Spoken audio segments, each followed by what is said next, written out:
चलिए, hello students, you are all available. सब लोग यहाँ मौजूद हैं।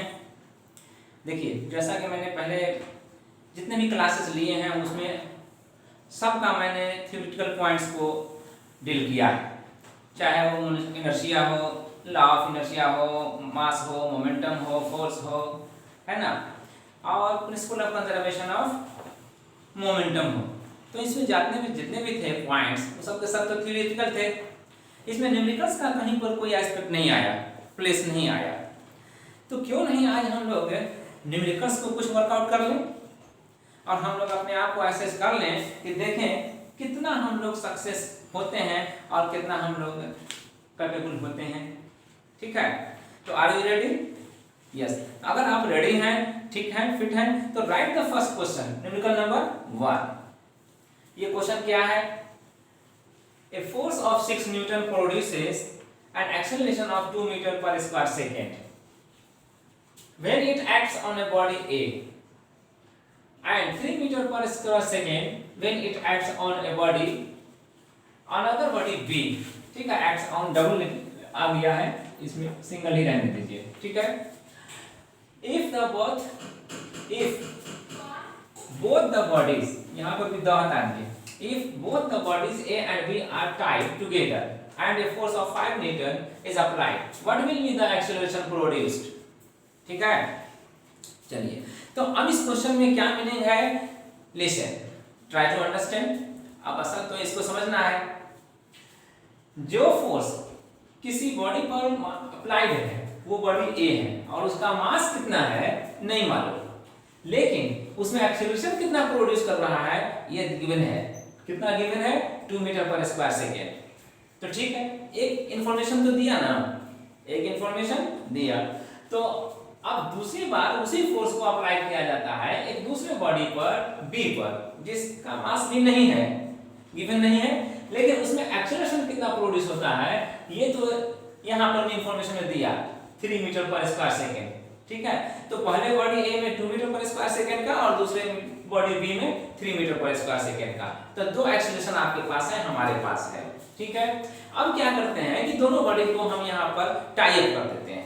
ठीक है, तो अब उसके बाद फिर जब टाई अप कर देते हैं दोनों का मास, तब जाकर के उस पर फिर अप्लाई करते हैं एक फोर्स। लेकिन ये फोर्स इस बार 6 न्यूटन पर नहीं अप्लाई किया जाता है, ये फोर्स कितने का अप्लाई किया जाता है?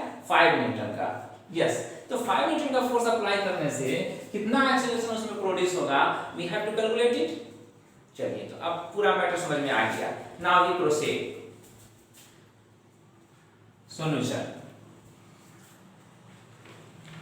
हियर, एक्सेलरेशन जो ए पे प्रोड्यूस होता है, मान लीजिए कि उसको हम लिखते हैं ए से। ये ए इंडिकेट करता है कि फोर्स 6 न्यूटन को जो अप्लाई किया गया बॉडी ए पर, और इसलिए एक्सेलरेशन उसमें जो प्रोड्यूस होगा वो ए होगा। तो इसका वैल्यू दिया हुआ है 2 मीटर पर स्क्वायर सेकेंड का। ठीक है, और फोर्स जो दिया हुआ है वो ए और बी दोनों पर सेम फोर्स अप्लाई किया गया है। तो दोनों पर जब सेम फोर्स अप्लाई किया गया इसलिए हम उसके लिए कोई ए और बी नहीं देते हैं। तो F इक्वल टू हो जाएगा 6 न्यूटन। ठीक है, अब इसकी बदौलत आपको ये मालूम करना है कि मास कितना हो सकता है, क्योंकि मास इंफॉर्मेशन में नहीं है। तो मास कितना है ये पता करने के लिए ma equal to 1 question mark दे दिया। तो अब आपके पास जो न्यूटन्स लॉ ऑफ मोशन है, सेकंड लॉ ऑफ मोशन, वो आप यहाँ पर अप्लाई कीजिए। नाउ F इक्वल टू आप जानते हैं ma। ठीक है, तो अब ma के लिए आप m को आप ma लिख सकते हैं, नहीं मालूम है जिसका वैल्यू, लेकिन a के लिए आप aa लिख सकते हैं। ठीक है, तो अगर लिख सकते हैं तो यहाँ पर भी लिख सकते हैं aa। अब इसका वैल्यू चूंकि नहीं मालूम है, इसलिए अब जिसका वैल्यू मालूम है उसका वैल्यू लिख देते हैं। इस a का वैल्यू कितना है? 2 मीटर पर स्क्वायर सेकंड, यहाँ पर 2 लिख दिया। और f का वैल्यू नहीं मालूम है, f का वैल्यू मालूम है। ठीक है, तो ये f को हम यहाँ पर ले लेते हैं 6। अब 6 लेने के बाद अब ये किसके बराबर हो जाएगा? Twice ma। ठीक है, अब 2 3 जा 6, तो ma का वैल्यू कितना आ जाएगा? 3 किलोग्राम ये आएगा। Is it clear? ठीक है, तो अब आइए इसी तरह से दूसरे बॉडी बी पर जब अप्लाई किया जाता है 6 न्यूटन का फोर्स, तब उस वक्त उसका क्या होता है और उसके इंफॉर्मेशन से हमें उसका मास कितना निकलता है। सिमिलरली आप लिखिए F equal to M B times A B, ठीक है।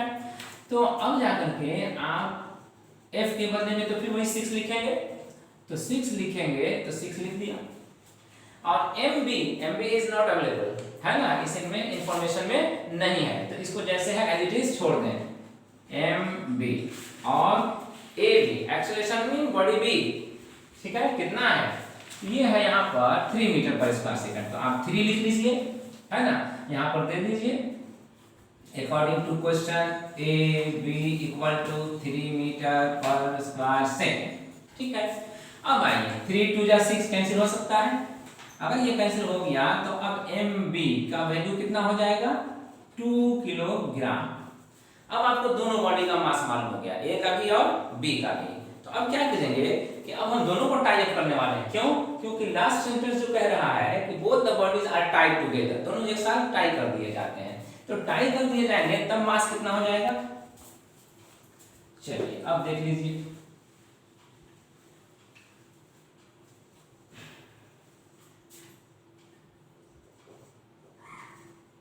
when new mass या when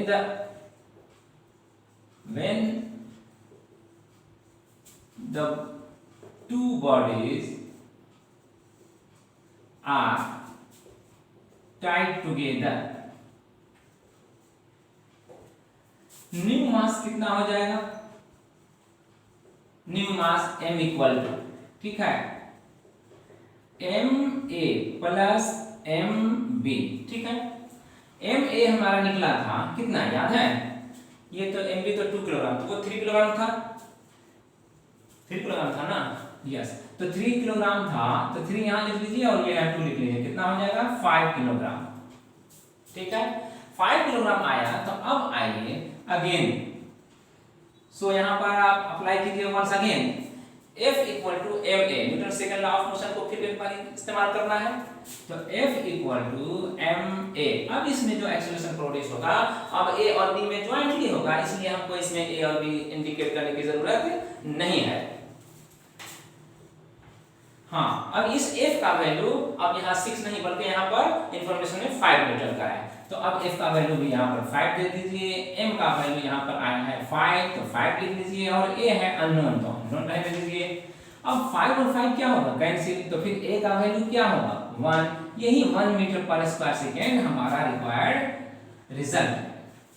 देखा आपने कितना इजी में डील हो गया, समझ में आया ना, ठीक। चलिए अब समझ में आया, तो अब दूसरा न्यूमेरिकल्स देखते हैं क्या होता है। न्यूमेरिकल नंबर 2, चलिए, क्या आपके पास कोई प्रॉब्लम है, ओके, ठीक, आपके पास जो प्रॉब्लम है वो प्रॉब्लम कौन सा नंबर में है,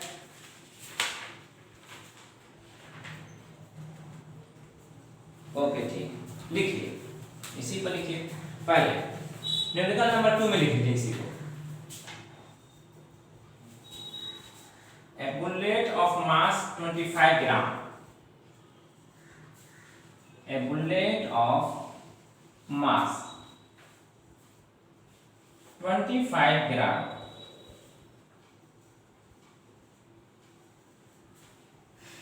is fired from a pistol of mass, from a pistol of mass 2.5 kilogram, 2.5 kilogram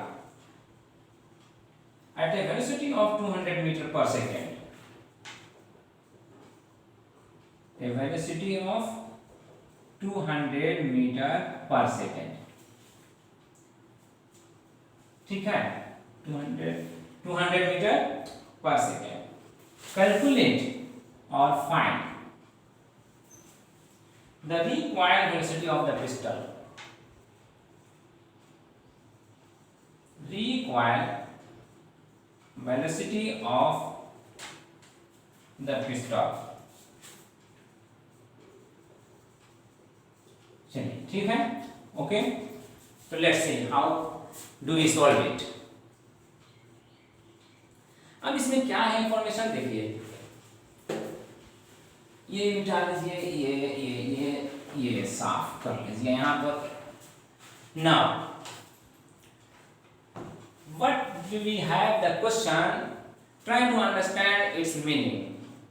ठीक है, a bullet of mass 25 gram is fired from a pistol of mass 2.5 kilogram. एक पिस्टल है, गन, उसमें उसका मास क्या है 2.5 किलोग्राम, उसमें एक बुलेट जो है फिट वो 25 ग्राम मास रखता है। ठीक है, अब क्या करते हैं कि उसको फायर करते हैं। तो फायर करेंगे तो वो क्या होगा कि बुलेट इसका इस तरह से निकल के आगे बढ़ेगा, है ना।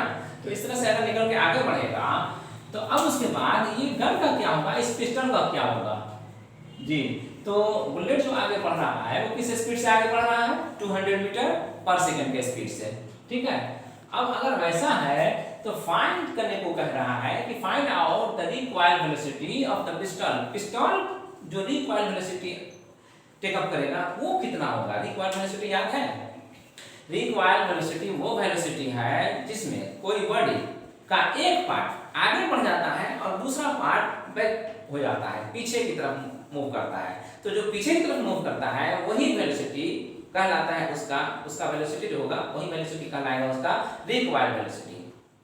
ठीक है, तो हमें वही फाइंड आउट करना है। चलिए, रिक्वायर्ड वेलोसिटी फाइंड आउट करना है। बॉडी एक पार्ट आगे में जा रहा है, दूसरा पार्ट उसका पीछे में जा रहा है, लेकिन कुल मिलाकर के ये किस कॉन्सेप्ट पर बेस्ड है, तो ये principal of conservation of momentum पर।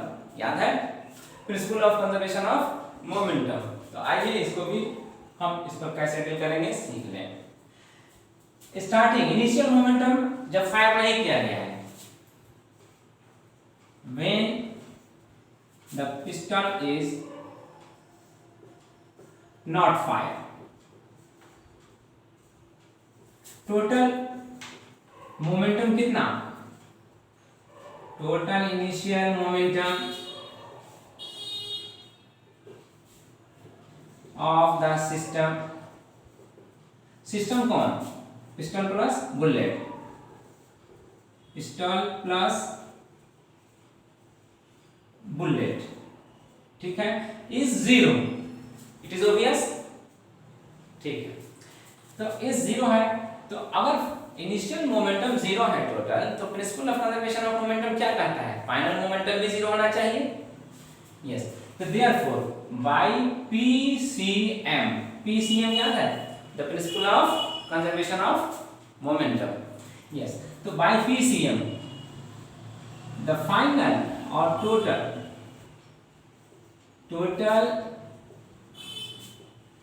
Final momentum equal to be 0। ठीक है, लेकिन टोटल फाइनल मोमेंटम का केस अलग है। पहला केस तो था फायर नहीं किया गया था तो बुलेट भी रेस्ट में था और पिस्टल भी रेस्ट में था। यहाँ दूसरे केस में जब फाइनल स्टेट आता है इसका फायर करने के बाद, तो बुलेट मोशन में आ जाता है। अब अगर बुलेट मोशन में आ गया तो वो कुछ ना कुछ मोमेंटम ले लिया, उसके मोमेंटम को मैनेज करने के लिए पिस्टल को भी कुछ मोमेंटम लेना पड़ेगा, और कुछ क्या, जितना उसका मोमेंटम है उतना ही मोमेंटम इसको लेना होगा जी। अगर इतना ही मोमेंटम लेगा तो फिर इसका मास और उसका वेलोसिटी, उसका मास और उसका वेलोसिटी के प्रोडक्ट के बराबर किया जाएगा। ठीक है, और दूसरे तरीका से भी ये कर सकते हैं कि टोटल मोमेंटम आप निकालना चाहते हैं तो mass of pistol plus mass of velocity, sorry mass of pistol plus mass of pistol plus mass of bullet, नहीं वो दोनों हटा दीजिए। अब देखिए मोमेंटम निकालना है पिस्टल का, तो momentum of pistol plus momentum of bullet अगर करते हैं तो ये आना चाहिए 0। ठीक है, तो इस पर आए देयरफॉर मोमेंटम ऑफ पिस्टल अगर निकालते हैं तो m हम आपको ये कैपिटल में मास के लिए यूज कर रहे हैं। किसके मास के लिए? m जो यूज करने जा रहे हैं वो पिस्टन के मास के लिए, ठीक है। तो m हो गया ये, और इनटू इसका वेलोसिटी कितना है नहीं मालूम, तो इसके वेलोसिटी के लिए हम v यहाँ पर ले लेते हैं mv प्लस, अब ये यहाँ पर पिस्टॉल का हो गया मोमेंटम। अब वहीं पर हमें ये देखना होगा कि बुलेट का क्या मोमेंटम होता है। बुलेट का मोमेंटम के लिए हमें यहाँ पर m और v यहाँ भी लेना पड़ेगा। तो ये वेलोसिटी जो होगा वो पिस्टल के लिए और ये वेलोसिटी जो होगा वो बुलेट के लिए। It is obvious. चलिए, तो अब इसका वैल्यू क्या होना चाहिए? 0, ठीक है। तो अब लिख लेंगे, यहाँ पर इंट्रोड्यूस कर दीजिए। यहाँ पर क्या किसके लिए आपने यूज किया है? m किसके लिए यूज किया है? Mass of pistol, mass of pistol, और ये m जो आपने यूज किया है mass of bullet, mass of bullet, ठीक है, मास ऑफ बुलेट। अब जाकर के यहाँ पर वो वैल्यू जो इंफॉर्मेशन के तौर पे दिया हुआ है वो यहाँ पर पुट अप करेंगे। उसके लिए इसका मास आपने देखा 2.5, तो 2.5 लिख लीजिए, और ये वेलोसिटी नहीं दिया हुआ है तो vp रहने दीजिए एज इट इज, ठीक है। और ये मास आपने देखा यहाँ पर 25 ग्राम है, तो 25 लिख लीजिए। 25 ग्राम है, तो ग्राम है तो this is not in SI unit, है ना। SI यूनिट में तो है नहीं, इसको SI यूनिट में बदलना पड़ेगा। जब SI यूनिट में बदलिएगा तो इसको या तो 1000 से डिवाइड कर दीजिए या फिर 10⁻³ से मल्टीप्लाई कर दीजिए, ठीक है। तो अब जाकर के अब इसका वेलोसिटी कितना है बुलेट का? बुलेट का वेलोसिटी यहाँ दिया है 200 मीटर पर सेकंड, वो 200 यहाँ पर ले लीजिए और तब कहिए ये 0, ठीक है। तो अब जाकर के इसमें सिंप्लीफाई करने के लिए अब हम 2.5 vp प्लस ये 2 0 और ये 2 0 यहाँ कैंसिल हो जाता है। अब क्या आता है? 25 टू जा 50, तो ये 50/10। तो एक काम और कीजिए, यहाँ 2 5 है तो 5 टाइम्स में कैंसिल कर लीजिए, और 5 5 जा 25, ये 5 भी आ गया। तो आपके पास अब आया ये वैल्यू। अब 5 को राइट साइड ले जाइए, तो राइट साइड अगर ले जा रहे हैं तो 25 vp इक्वल टू -5। अब vp का वैल्यू निकालना हो तो इस 2.5 को क्या करना होगा? लेफ्ट साइड से राइट साइड ले जाना होगा, ठीक है। आप समझ रहे हैं? चलिए, तो अब इसको भी मिटा दिया जाए।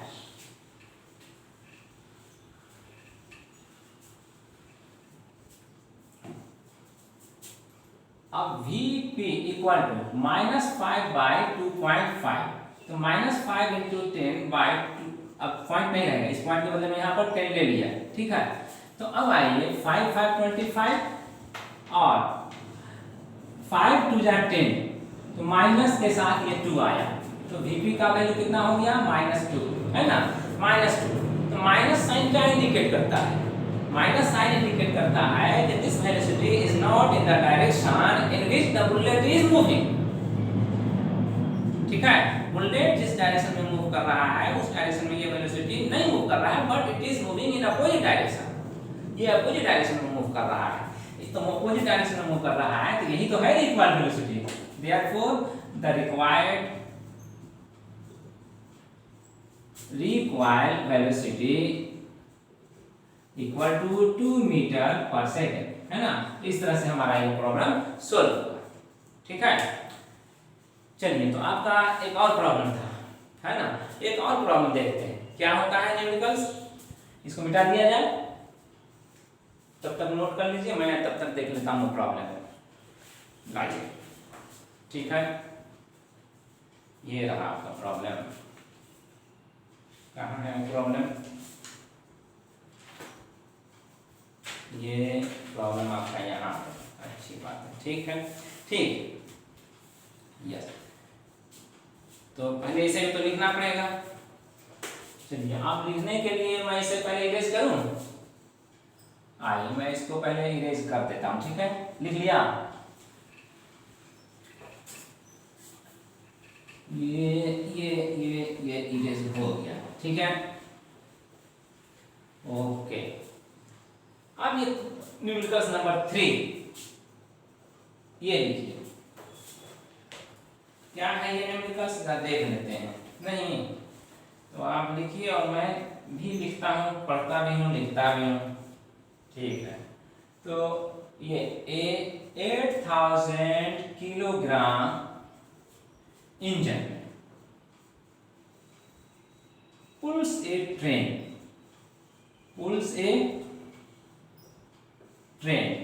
of 5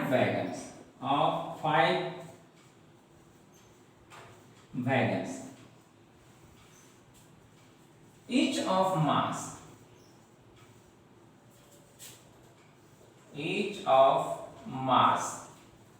how much, 2000 kilogram, along a horizontal track,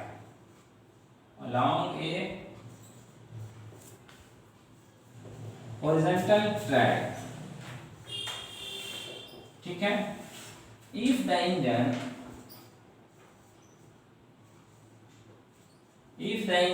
exerts a force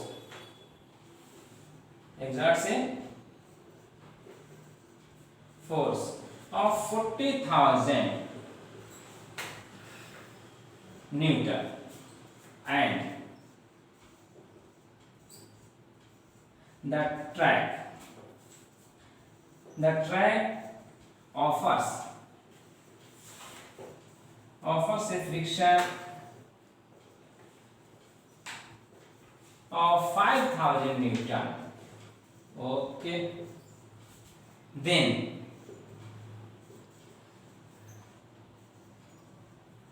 calculate point number 1, the net accelerating force,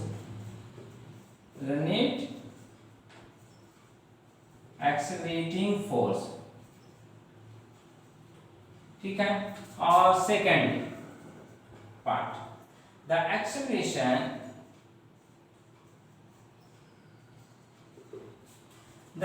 of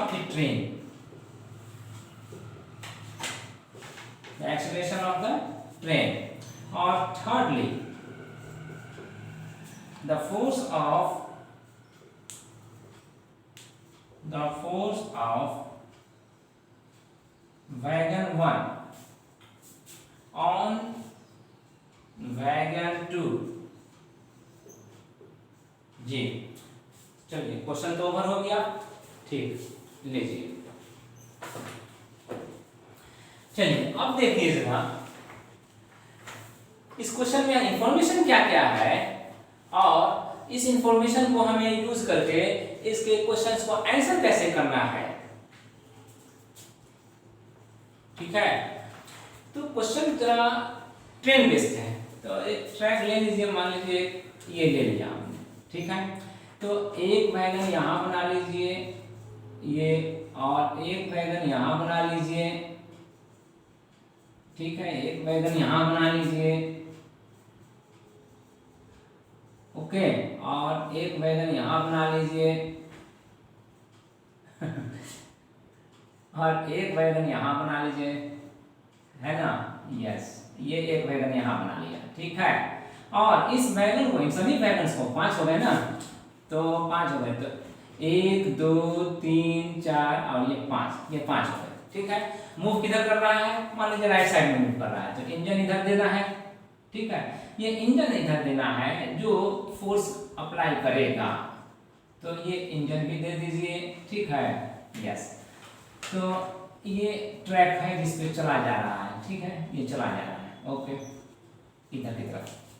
अब सवाल ये है कि ये इंजन फोर्स अप्लाई कर रहा है 4000 न्यूटन का, और ट्रैक जिस पर ये रन कर रहा है ट्रेन, वो ट्रैक एक फ्रिक्शनल फोर्स ऑफर कर रहा है 5000 का। कहाँ, यहाँ 5000 का, ये फोर्स है 5000 का जो फ्रिक्शनल फोर्स है।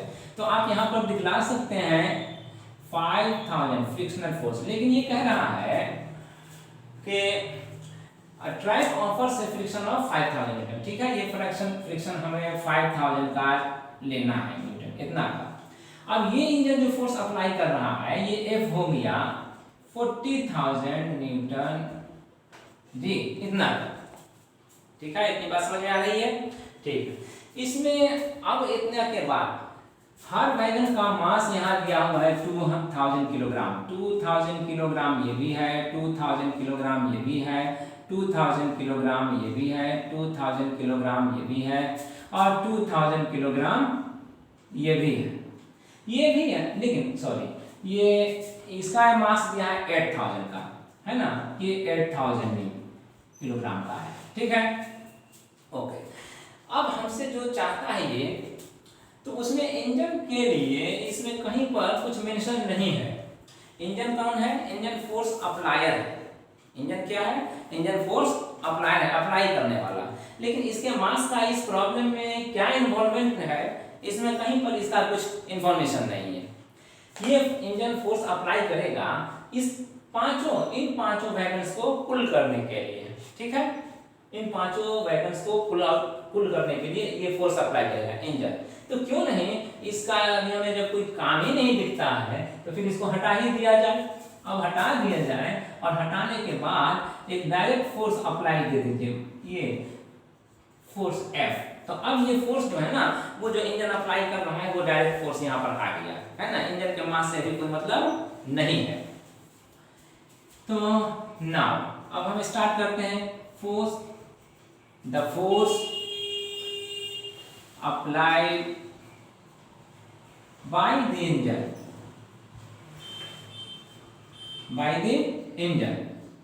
Fe इक्वल टू कितना? 40,000 न्यूटन।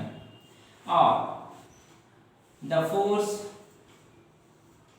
अप्लाइड नहीं है, ऑफर लिखिए, by friction, offered by friction. The frictional force ही लिख देते हैं। ठीक है, the frictional force offered by the track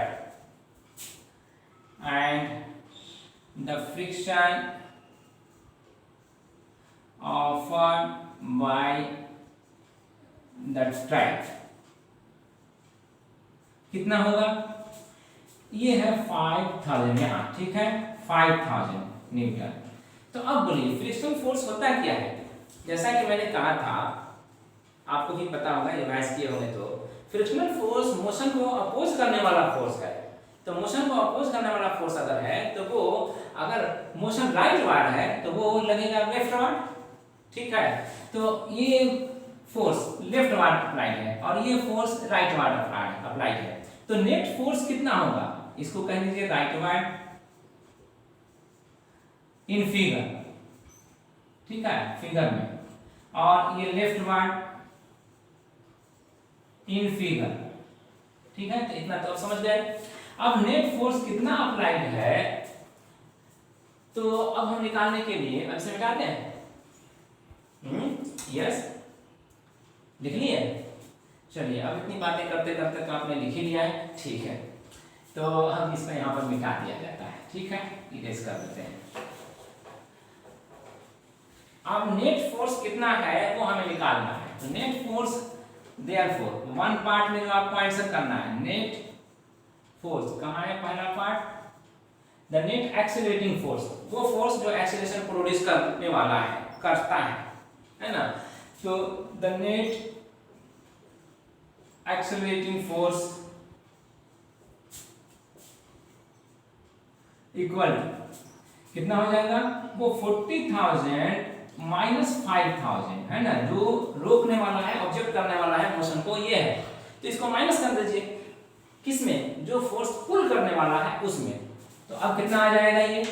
ये 35,000 न्यूटन का आ जाएगा। ठीक है, तो ये फोर्स हो गया 35,000 न्यूटन का। तो ये आपका पहले पार्ट का आंसर हो गया। अब दूसरे पार्ट का आंसर के लिए क्या कीजिएगा कि the acceleration of the train, train में कितना का एक्सेलरेशन प्रोड्यूस हो रहा है। ठीक है, तो ट्रेन का टोटल मास है कितना? क्योंकि 5 वैगन्स हैं, हर एक वैगन का मास है 2000, तो 5 वैगन्स का मास कितना हो जाएगा? 5 to 10, 10,000। तो अब दूसरे पार्ट का आंसर करने के लिए लिखिएगा total mass of the train equal 5 into 2000। ठीक है, तो 10,000 किलोग्राम, ये इतना मास हो गया। अब इतना मास वाले बॉडी पर अगर इतना न्यूटन का फोर्स अप्लाई किया जाए तो कितना एक्सेलरेशन प्रोड्यूस होगा, ये तो आप ये निकाल सकते हैं। कैसे? Newton second law of motion को यूज करके। ठीक है, तो Newton second law of motion को यूज करते हैं। इसके नीचे आए, इरेज करें इसे। चलिए इसको इरेज करते हैं। ठीक है, now therefore the acceleration required acceleration जी the required acceleration a equal to क्या हो जाएगा, f by m। क्यों? इसलिए कि आप जानते हैं f equal to m a। नहीं जानते हैं आप? जानते हैं ना? ठीक, तो जानते हैं तो अब इसमें क्या करना था, m को राइट से लेफ्ट साइड ले आना था। तो लेफ्ट साइड आया तो ये किलोमीटर हो गया। अब आइए फोर्स F का वैल्यू 35,000 लिख लीजिए और मास M का वैल्यू 10,000 लिख लीजिए। ये 1 2 3 0 कैंसिल हो गया। अब 35/10 आया, तो अब इसके लिए डेसिमल फ्रैक्शन में लेने तो कितना आएगा, 3.5 मीटर पर स्क्वायर सेकंड, यही ना। तो ये आपका दूसरे पार्ट का भी आंसर हो गया। ठीक है, अब क्या बच रहा है, तो अब थर्ड पार्ट बच रहा है ना। अब थर्ड पार्ट बच रहा है, तो क्यों नहीं हम इसको ऊपर से अब इरेज कर दें। चलिए अब इसको इरेज करते हैं, थर्ड पार्ट आंसर कर लेते हैं इसके साथ ही। थर्ड पार्ट में क्या था, the force of wagon 1 on wagon 2। चलिए अगर ये फोर्स अप्लाइड है इस पर, तो आप ये मान के चलिए कि फोर्स तो अप्लाइड है इस पर, लेकिन ये फोर्स सबको पुल करने के लिए अप्लाइड है। ठीक है, तो उसी तरह से अगर कहता है कि वैगन 1 जो है वो कितना अप्लाई कर रहा है वैगन 2 पर फोर्स, तो ये मानकर चलिए कि वो बाकी चारों को 2 पर तो अप्लाई कर रहा है, लेकिन इसके साथ ही साथ ये सब भी पुल होंगे। ठीक है, तो पुल जब होंगे तो आपको चारों मास को इसमें कंसीडर करना पड़ेगा। तो अब इसलिए now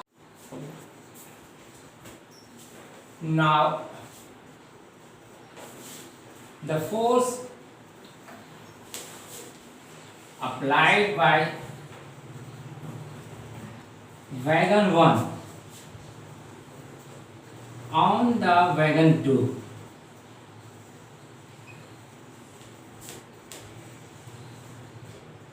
will pull all the 4 wagons। जी यही ना हम लोग जान रहे थे। अगर हम फोर्स अप्लाई कर रहे थे ये 40,000 न्यूटन का वैगन 1 पर, तो ये फोर्स ना सिर्फ इसको पुल कर रहा था बल्कि ऑल द 5 वैगन्स को पुल कर रहा था। तो इसी तरह से अगर ये फोर्स हटा दिया जाए और ये वैगन पर अब हम कंसंट्रेट करें कि ये वैगन ही फोर्स अप्लाई कर रहा है इसको पुल करने के लिए, तो कितना कर रहा है, कैलकुलेट तो यही करना है। अगर कैलकुलेट यही करना है कि इस पर कितना फोर्स अप्लाई हो रहा है वैगन 2 पर, तो फिर हमारे लिए जो भी फोर्स इस पर अप्लाई करेगा वैगन 1 करेगा और वो वैगन 1 करेगा वैगन 2 पर, लेकिन पुल तो बाकी तीनों जो पीछे है वो भी होगा। तो इस तरह से all the 4 wagons will be pulled. तो इसके लिए फोर्स कितना होगा, सो द रिक्वायर्ड फोर्स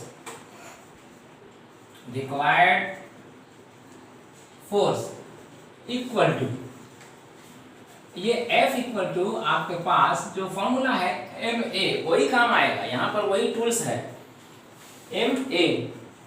तो मास अब यहाँ पर कितना होगा, तो जितने वैगन्स को पुल कर रहा है उतने वैगन्स का मास।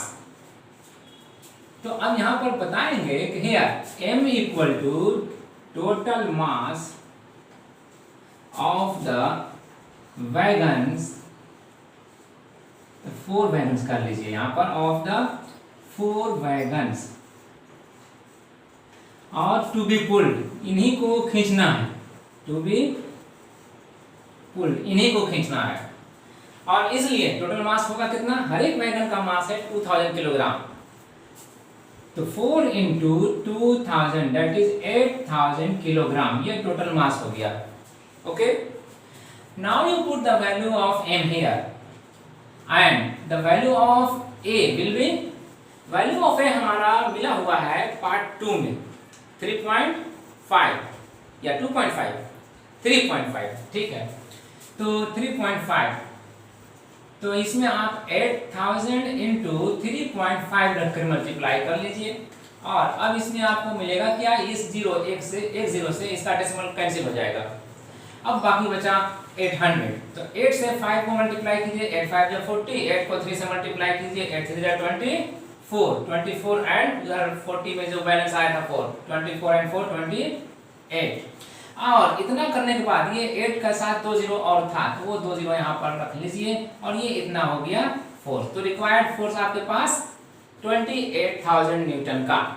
ठीक है, तो इस तरह से हमारा पार्ट 3 का भी ये आंसर हो गया। चलिए सब लोग समझ गए। चलिए तो अब इसके साथ ही पार्ट 3 का आंसर करने के साथ ही all the 3 parts of the questions is over. और सिर्फ यही नहीं बल्कि 3 न्यूमेरिकल्स हमने आज इसमें डील किया उसका। ठीक है, अब आपका काम बनता है कि अपने अपने बुक से जो भी प्रॉब्लम्स है, न्यूमेरिकल्स हैं, उसको टच कीजिए, अटेम्प्ट कीजिए। ठीक है, और अटेम्प्ट करने के बाद अपने आप को एसेस कीजिए। ठीक है, और बाकी तो फिर मैं देखने के लिए हूँ। ठीक है, कॉन्टैक्ट नंबर अगर आपको जानना है तो रख लीजिए 9973537860, है ना। चलिए।